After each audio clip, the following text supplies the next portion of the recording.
Halo Tribuners, apa kabar? Semoga selalu baik ya. Hari ini Ratu Sejati akan menemani Anda di live travel update Senin 6 Desember 2021. Sejumlah informasi seputar destinasi wisata di Indonesia hingga tips-tips liburan sudah Ratu siapkan khusus untuk Anda hari ini. Disampaikan secara langsung bersama sejumlah reporter kami yang tersebar di berbagai wilayah. Inilah live travel update selengkapnya. Informasi pertama, Tribuners Ratu akan mengajak Anda untuk berwisata kuliner ke Sukoharjo, menikmati sate kuda ringas yang bisa dibilang menjadi kuliner legendaris di Sukoharjo. Selain kulinernya yang unik, ternyata sate kuda ini juga memiliki khasiat khusus loh Tribuners. Selengkapnya sudah ada Ambar dari Tribun Travel. Halo, selamat sore Ambar. Halo, selamat sore. Baik, Ambar boleh dijelaskan soal sate kuda ringas ini? Oke, keunikan dari sate kuda ringas ini terletak pada rasa masakannya.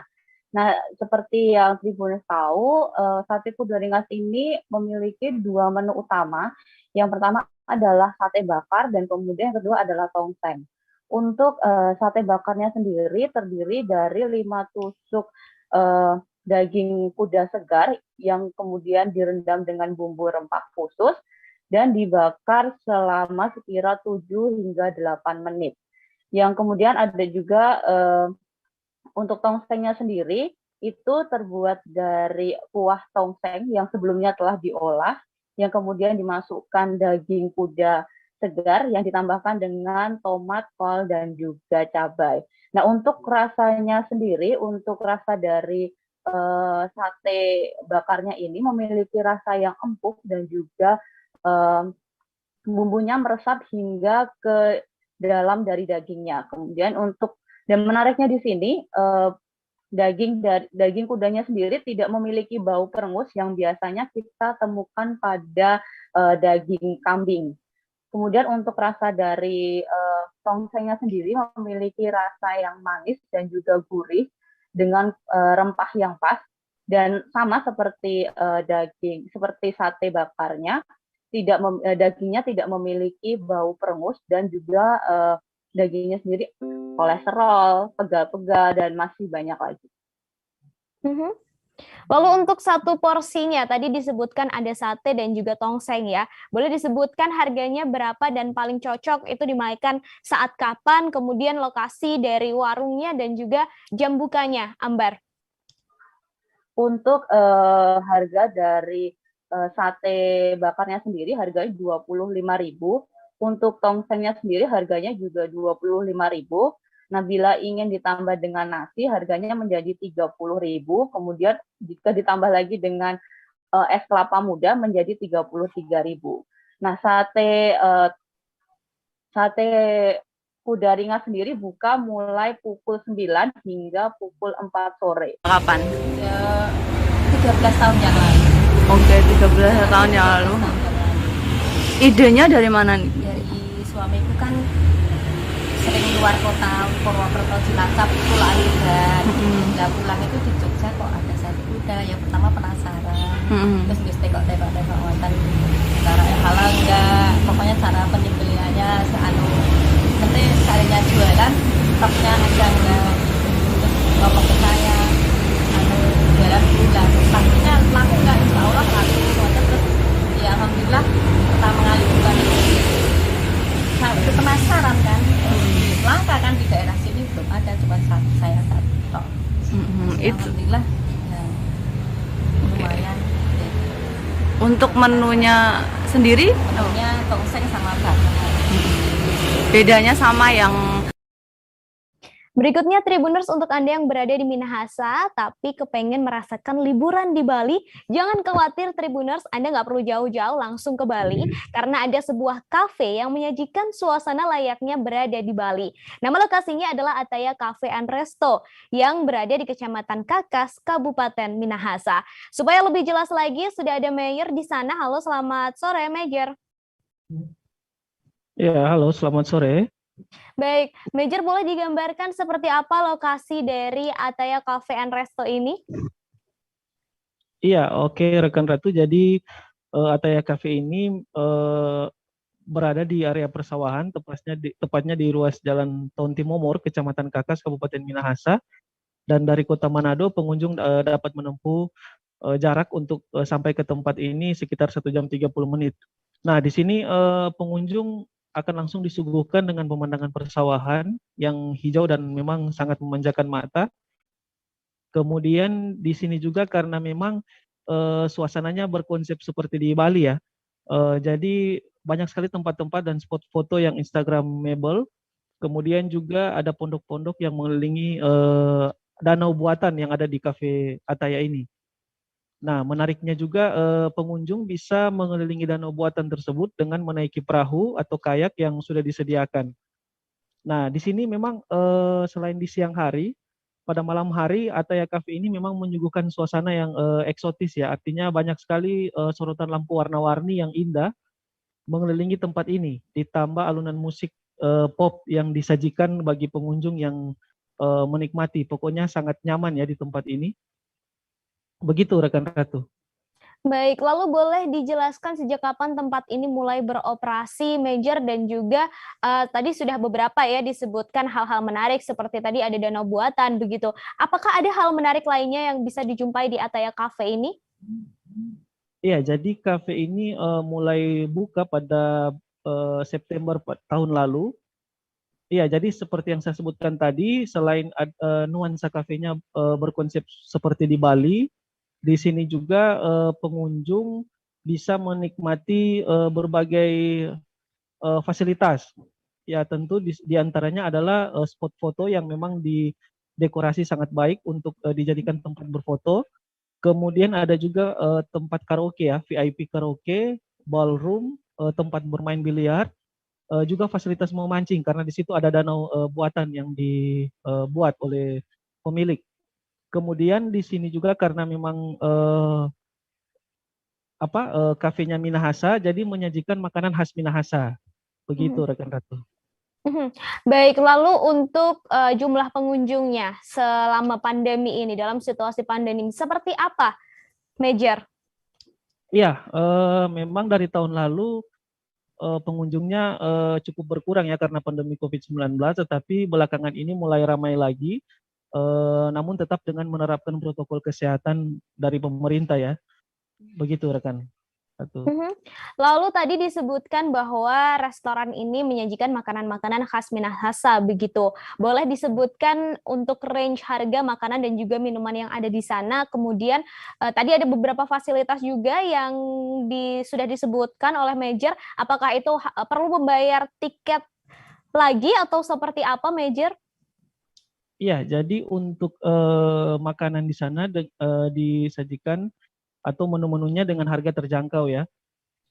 Kemudian untuk tiket masuk di sini hanya 15.000 per orang dan sudah bisa menikmati suasana di Ataya Cafe dan Resto ini. Begitu rekan Ratu.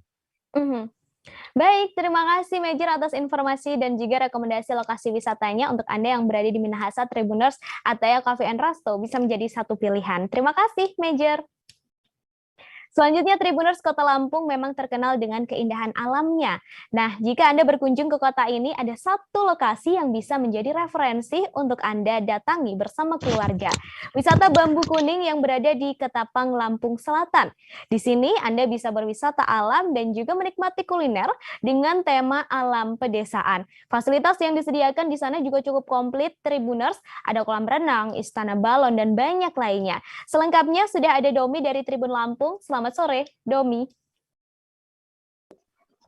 Selamat sore. Baik, Domi, bisa diceritakan seperti apa wisata Bambu Kuning di Ketapang, Kabupaten Lampung Selatan ini, dan juga tadi sudah sedikit saya sebutkan ya, ada beberapa fasilitas di sana, mungkin bisa disebutkan yang lainnya begitu, Domi? Baik, jika pengunjung datang ke Taman Wisata Bambu Kuning ada di Desa Ketapang, Kecamatan Ketapang, Lampung Selatan, pengunjung dimanjakan dengan pemandangan alam yang ada di tempat wisata tersebut. Ada taman bunga, lalu juga ada kolam ikan, lalu ada tanaman padi, dan juga ada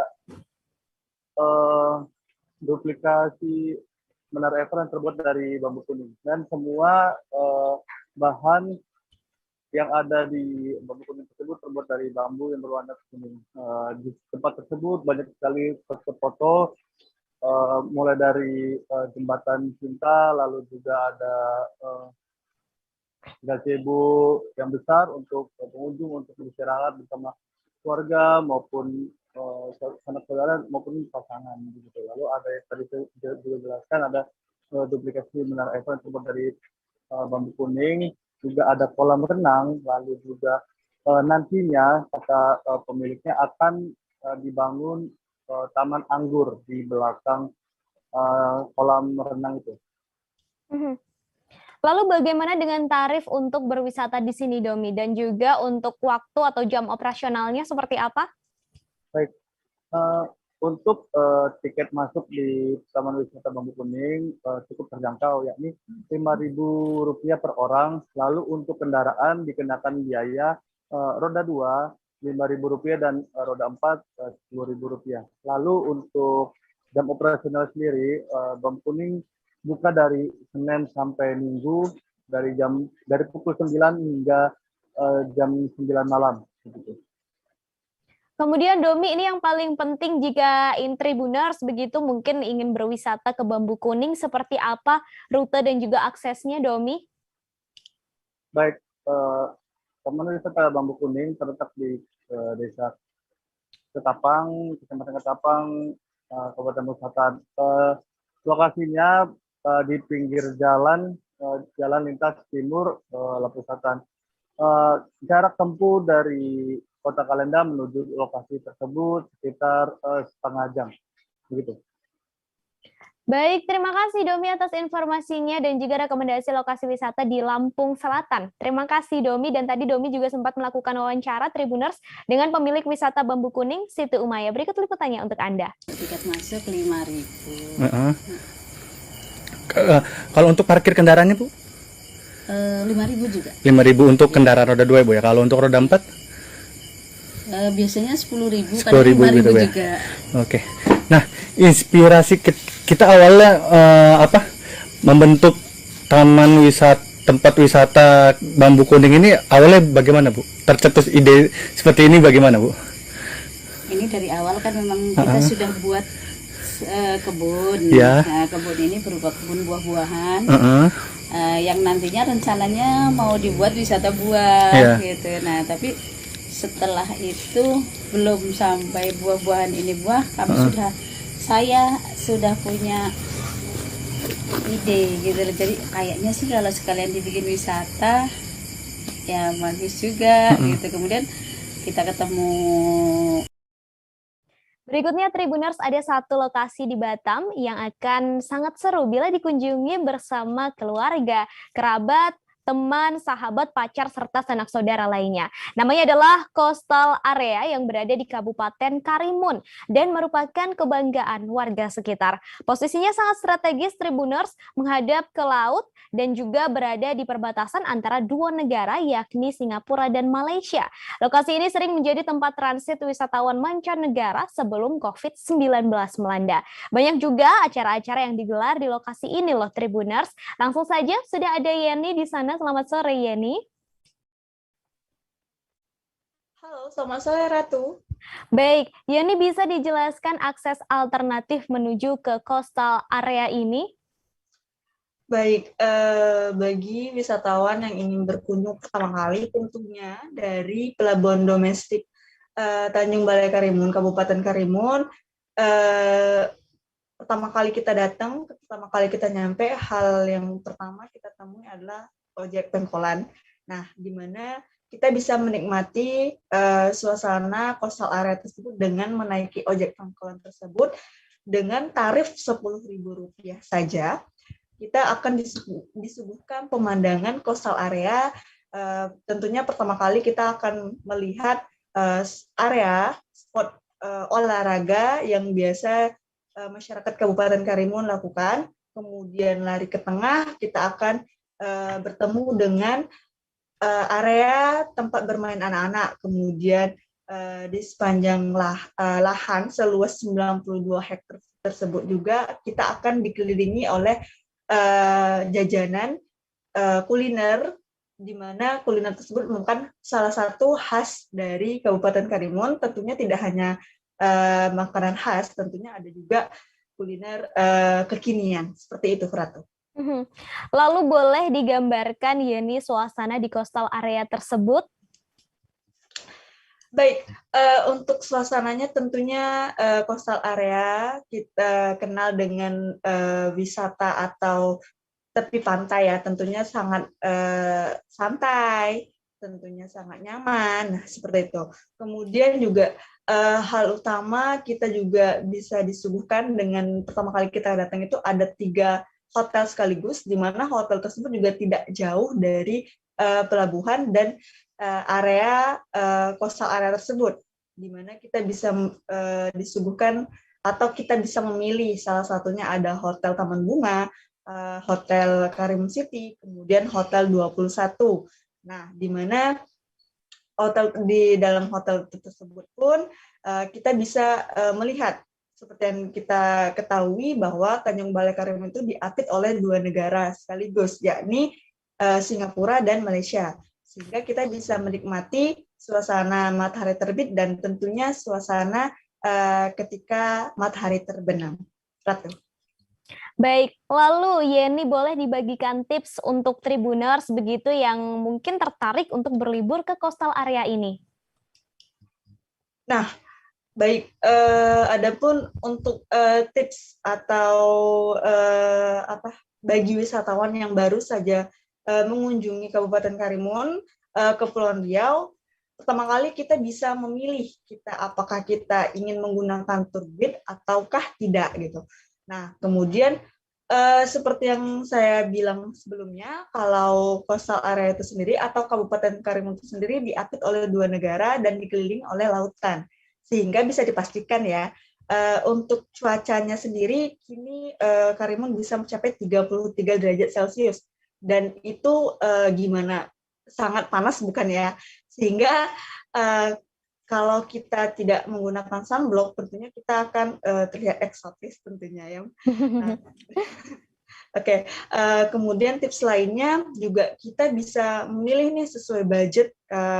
Kita bisa kayak tadi saya bilang tadi ada 3 hotel sekaligus, di mana kita bisa meringankan atau kita bisa memilih di mana lokasi kita ingin menginap.